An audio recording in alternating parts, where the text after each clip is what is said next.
Coming back to you again. And what I'm doing this time is I'm doing a video on almond milk. I've had a lot of requests about how to make almond milk and everything, so I said, you know what? Let me go ahead and show you guys how I do it. So this is how it's done. I use about 250 grams of almonds, which is almost 2.5 cups. The kind I use is it's organic and it's called Prana. It's the name of the company. It's a Canadian company, and so these are what I use. I use some almond pure vanilla extract. Sorry, not almond, vanilla extract. I use. You just want a pinch of salt. The salt is really just to keep the freshness. Um, I use about 2.5 bottles of water. And the reason I use bottled water is because of the fact that the water here is really harsh. You could use filtered water. If you want to use tap water, that's all on you. Me, I prefer not to. I also use dates that has been already pitted. And the reason for using dates is because of the fact that with the dates, it helps to add a little sweetness to the milk, but not making it like sugary. And also it adds fiber. So that's why I use the dates. You need a bowl. I find using a bowl is really handy because what we're going to do is we're going to save the almond pulp, and I will show you how to make flour from the almond pulp that you can use for baking.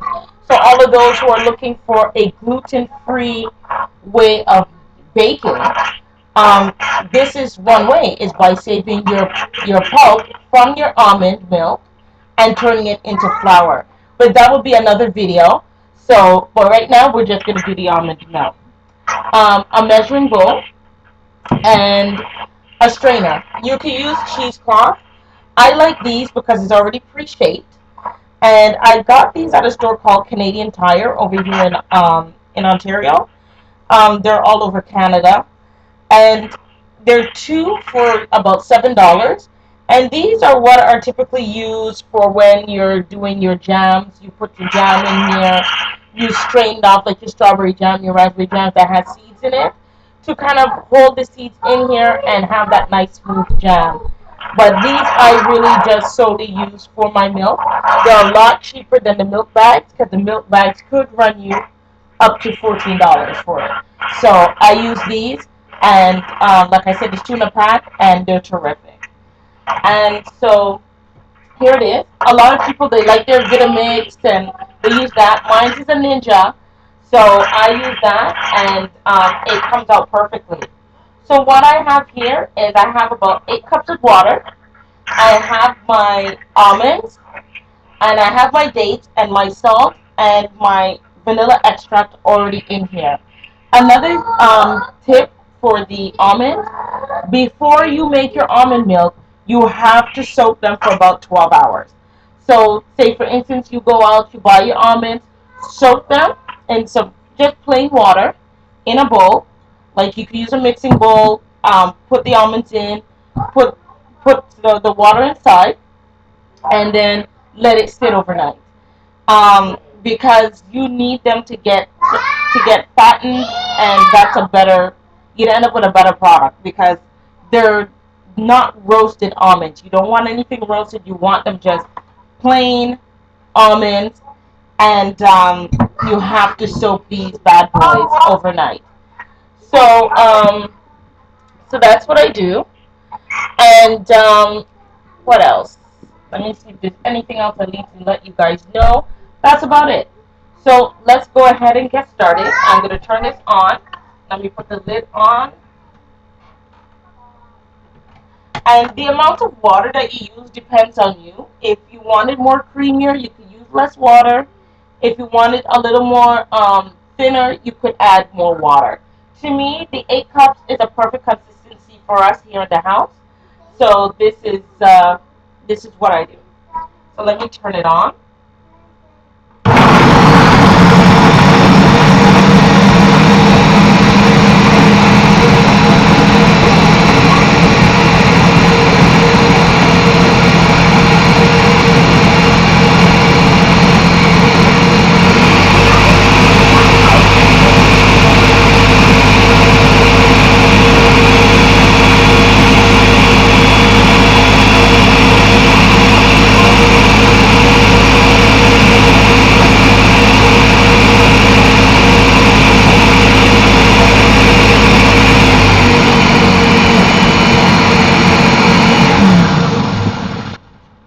that's it. So now let's remove this, and we're going to pour it into our bag, and we're going to do a little bit at a time.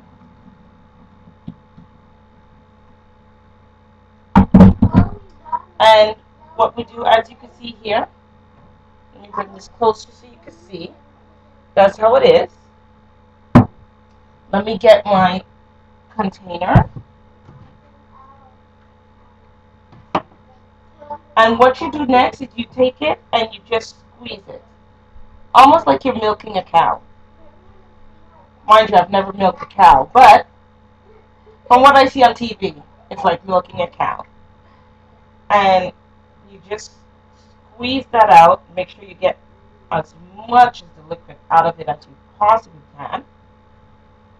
Then I open up the bag, so you can see, and you end up with this pulp. And so I save that. And then we just pour it out. Let's continue. And you would also notice that when you first do this, after you put it in the fridge, what happens, it separates. So all you got to do is just shake it and you'll be fine. It's like anything else. Like when you buy orange juice and all the pulp is on the bottom, this is what happens with the milk. It just separates, but you just mix it in, it's just fine. So don't worry. There's nothing wrong with it. And this lasts in the fridge for about 5 to 7 days. So, and let's just remove this a little bit. Let's get the rest out.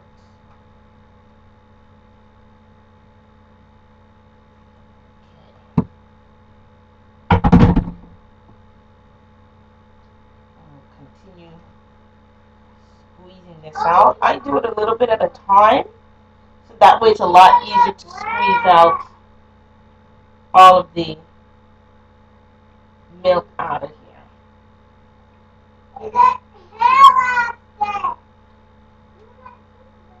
So there we go. Let's dump this in here.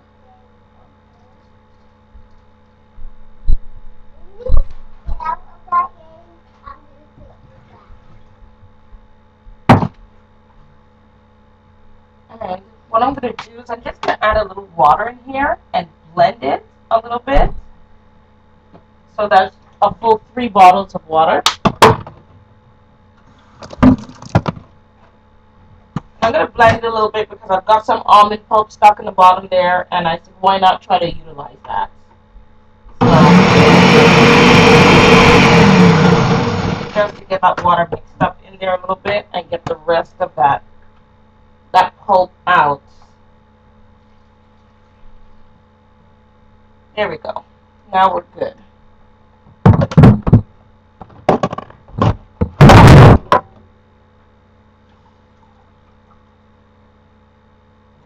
Okay. Now that's that. I think I'm making a mess here, but that's okay. I'll clean that up later.